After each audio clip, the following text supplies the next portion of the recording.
Hello everyone! Welcome back here in Manila, London. Today we are going to harvest some vegetables because I saw some of the fruits and vegetables that are growing big and also they're getting mature. So I need to harvest today. I'm sorry about the weather. It's getting dark na kaya magpasensyahan nyo na kung medyo madilim. So marami tayong harvest today. Hopefully before umulan ay makaharvest tayo. Matagal na rin ako hindi nakakapag-vlog ng aming garden kaya today I'm going to give you a little tour and we are going to harvest what we planted and what we are growing. I'm going to show you some of our fruits and vegetables that we planted this year. It's getting cooler na, so naka-jumper na ako. Anyway, let's get started bago pa dumilim.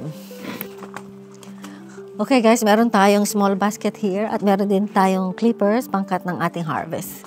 So unahin natin ang ating runner beans. I think meron na tayong runner beans na marami dito. Oh my God, ang dami na. Ako guys, kung nakikita niyo mukha ng jungle ang aming garden, napapabayaan ko siya minsan. I left all the time because we always have party every weekend. That's all I have time weekend, but we still have a party to attend to. So let's harvest. Oh. Actually, ang dami-dami niyang bunga Pero may mga matured, meron pa siyang mga young pa, kaya yung matured muna ang kukuhanin natin kasi baka gumulang na hindi na natin sila makuha, 'di ba? Oo. Ito, para ayoko yung makikita mo na yung buto. Yan. Dito kumpul-kumpul siya. Ang dami, pero pwede ko na siyang kuhanin. Yan, meron tayong tatlo. Ang haba, 'di ba? Kasing haba ng aking braso. Pwede na to. Kasi marami pang maliliit. They're still young, so let them grow. Ang daming bunga, oh my goodness.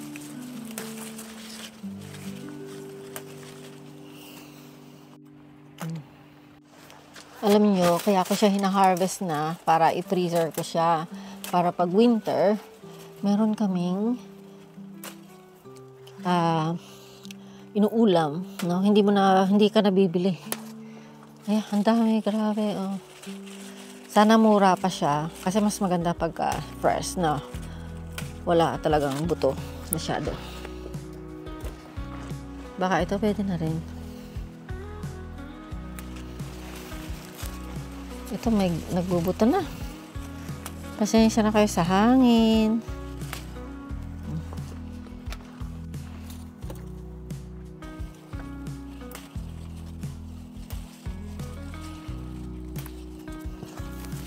Hala, ang laki Masarap mamitas.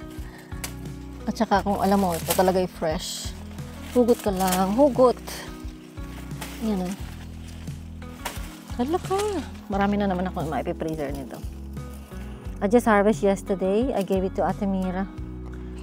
So, napakarami pong bunga. Sana sa Pilipinas tumubo ito. Nagpadala ako ng buto sa aking mga kapatid at sa mami ko para tanim din sila. Ang dami, grabe. Thank you Lord sa blessing. Every year ang aking runner beans never fail me. At marami pang maliliit, marami pang tutubo, marami pang lalaki. Kita nyo naman yan, So kailangan ko siyang double check mamaya kasi marami pa akong mga naiwan. Ay, ang dami. Ay, ang aking basket puno na. Marami pa tayong harvestin. Ito pa lang. Umpisa pa lang ang ating haharvest. Ayan po, ang dami. Ayan ang dami po. Ito pa yung ating na-harvest. Sige, marami tayong i-freezer. Matutuwa ang ating freezer. Maraming laman kasi wala nang laman ang freezer namin. Tara guys, dito naman tayo. Ay, may talong dito. Ay, siya. Ouch, ang pit ko. Ayun, meron dito ang talong. Anin natin ang talong. So, ayan, umulan kanina. Medyo basa-basa pa siya. Yan ang ating eggplant. Eggplant siya talaga.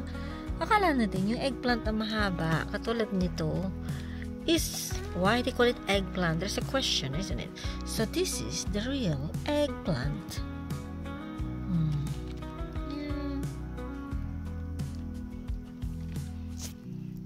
Okay guys, pupunta tayo dito sa aking courgettes. Meron akong nakitang courgettes. Oh, ang laki. Tapos, ito pa, mas malaki itong isa. Hala, ang laki-laki na. Oh my goodness me.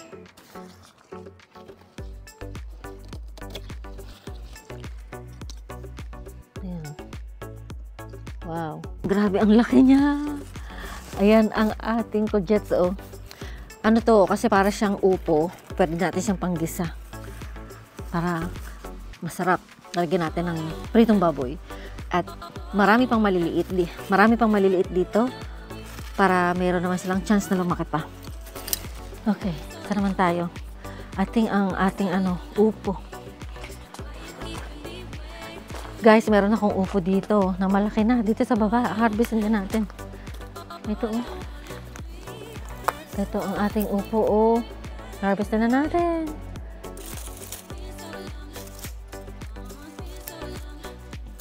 Ayan. Oh my goodness. This is a good size, ano, para hindi talaga siya malaki, para hindi siya magulang. Nakapuno na naman ang basket na yan. Ano yan?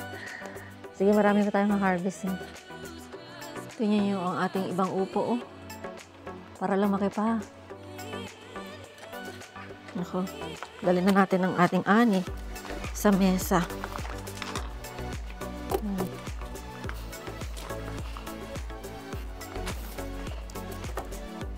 Nako guys, nakikita niyo ba ang ating fruits? Ayan oh, ang ating pear. Thank you Lord, meron tayong pear. Pero I think ready na itong pear natin. Nako, ang laki na niya. Pero may mga maliliit pa, iwanan natin maliliit. Pero yung malalaki, pwede na to. Parang matigas pa naman. Baka hindi pa ready. Kuha lang tayo ng isa, baka ready na to. Wow, so excited. Malutong to. Pwede na ding dalawa. Ito, meron sa ilalim, oh. Meron pa, oh. Ready na kaya ito? Malaki na siya, eh. Pero parang hindi pa. Subukan natin yung isa. Ito.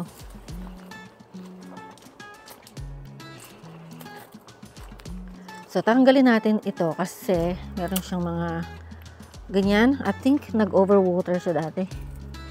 Na-overwater.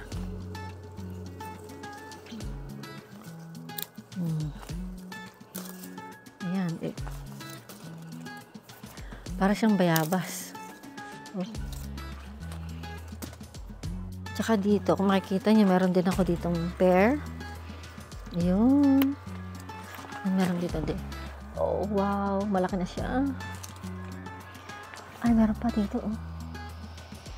Aba, ang aking delphinium, oh, nagbubulaklak. Ang ganda. Right. So, guys, mag-harvest naman tayo ng kamatis. May kamatis ako dito, oh. Ay, marami nang hinog doon. At saka dito. Ayan. I think marami pa dito, oh. Ayan. Ako, marami na palang hinog. Pwede na siyang kuhanin, oh. Para mag-chance naman ng iba na mahinog din. Kasi marami pang hilaw. Masarap man, iba. Ito, may man, iba. Nalaglag, yun nalaglag.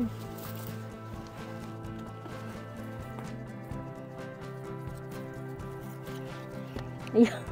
Nalalaglag sila. Nakita ko nalaglag. Ang dami ng hinog. Kailangan ng kuhanin.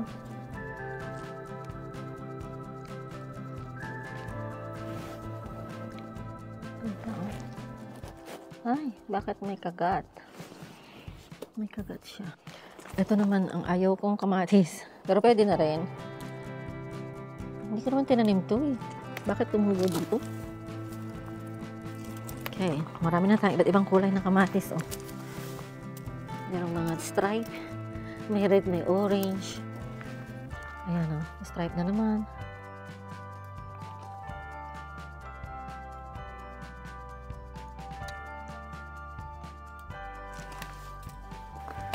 Alam niyo, dapat aanihin niyo ang kamatis kapag hinog na. Kasi especially in UK, winter na. Baka hindi na mahinog. Ang dami oh. Hindi ko nakikita to eh. Mga nagtatago. Hindi kasi busy ako. Pag weekend naman, lagi na lang merong pinupuntahan. Nalalaglag.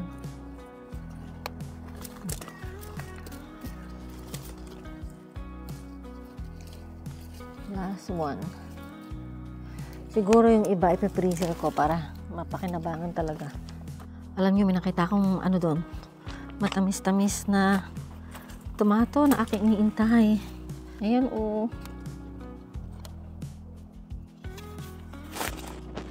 Pero gusto ko na siya talagang kainin. Matamis to, masarap to sa ano, sa salad. Ba't ba nalalaglag sa kamay ko? Sobrang dami na. Hindi yan pwede. O, ayan o. Matamis to. Ito yung plum tomato. By the way, meron pa pala tayong aanihin. Akala ko wala na. Ayan, pepino. Meron tayong cucumber. Ayun pa.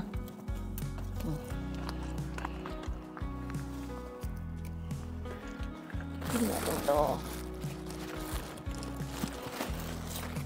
Ayan o.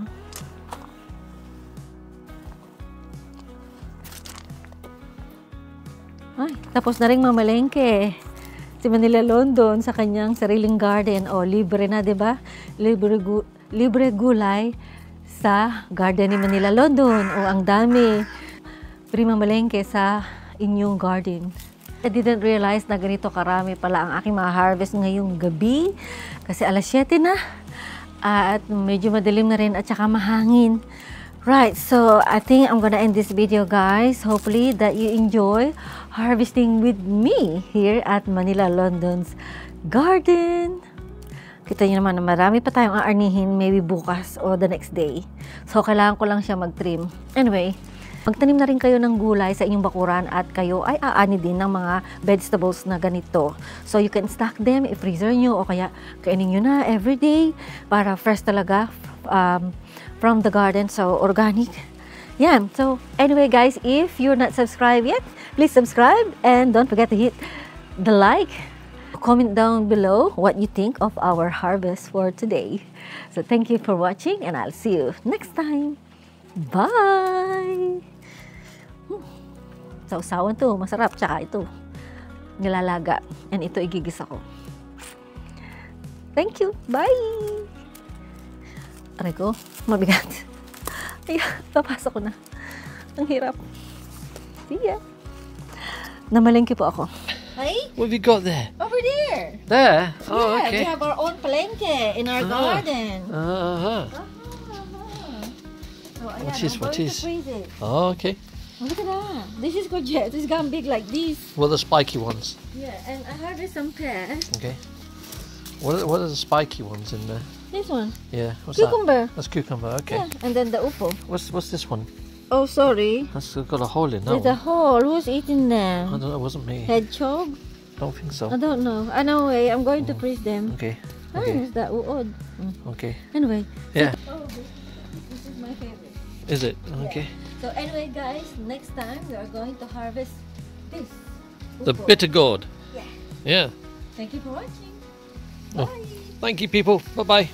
Like and subscribe. Thank you very much for watching Manila London. We now have a merch store with quite a lot on offer. Take a look at our Teespring from our channel page. Or you can hit a like, a subscribe or one of these tiles and stay with Manila London that little bit longer. Thank you for watching.